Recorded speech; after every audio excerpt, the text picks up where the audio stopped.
کیا آپ جانتے ہیں کہ شابالا یا سڑبالا بننے کی روایت کا تعلق قدیم یونانی تہذیب سے ہے؟ شابالا یا سڑبالا بننے کے بارے میں اکثر افراد یہ سمجھتے ہیں کہ یہ کوئی بر صغیر پاک و ہند میں شروع ہونے والی رسم ہے، لیکن ایسا تو ہرگز نہیں ہے۔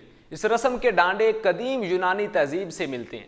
شابالا کے لیے انگلش لفظ پیرا نمف استعمال کیا جاتا ہے، جو دو یونانی الفاظ پیرا اور نمفیس سے مل کر بنا ہے۔ یونانی تہذیب میں اس کا کام شادی کے انتظامات کروانا ہوا کرتا تھا۔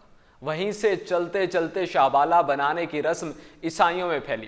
آج بھی بہت سے عیسائی ممالک میں دولہے کا قریبی دوست پیرا نمف بنتا ہے، یعنی شابالا، اور اس کے ذمے شادی کے دیگر چھوٹے بڑے معاملات دیکھنے کی ذمہ داری بھی ہوتی ہے، تاکہ دولہے کو اس اہم موقع پر پریشانی سے بچایا جا سکے۔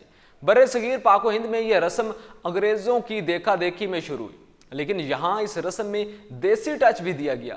ہمارے ہاں چونکہ شادی کے تمام معاملات بزرگ سنبھال لیتے ہیں، اس لیے یہاں پہ دولہے کے دوست یعنی شابالے کا کام اس کے سسرال میں جا کر اس کی مدد کرنا ہوتا تھا، کیونکہ دلہا شرم کے مارے کچھ بول نہیں پاتا تھا، کچھ چیز مانگ نہیں سکتا تھا اور نہ ہی کچھ کہتا تھا۔ اس کی طرف سے اس کی مدد کے لیے یہ تمام تر کام اس کا دوست یا کزن بطور شابالہ ہی کیا کرتا تھا۔ پھر کچھ زمانہ گزرا تو ایک اور دلچسپ کام اس میں شامل ہوا۔ دولہے کا شابالہ بنانے کے لیے خاندان یا دوستوں میں سے نسبتاً کم خوبصورت فرد کا انتخاب کیا جانے لگا۔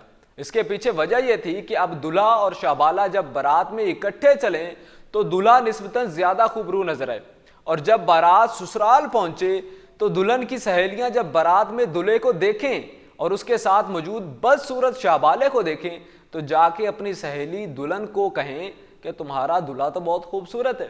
بہت عرصہ گزرنے کے بعد دلہے کا شابالہ اس کا قریبی بھانجا، بھتیجا یا کسی دوسرے چھوٹے بچے کو بنایا جانے لگا، جو اب تک بر صغیر پاک و ہند میں رائج ہے۔ بہرحال شابالہ، سربالہ یا پھر سڑبالہ بننے کی رسم نہ تو نئی ہے اور نہ ہی بر صغیر کے باشندوں کی اختراع ہے، بلکہ اس کا تعلق قدیم یونانی تہذیب سے بتایا جاتا ہے۔ اپنے میزبان عدنان شمیر کو دیجیے اجازت۔ اللہ نگہبان۔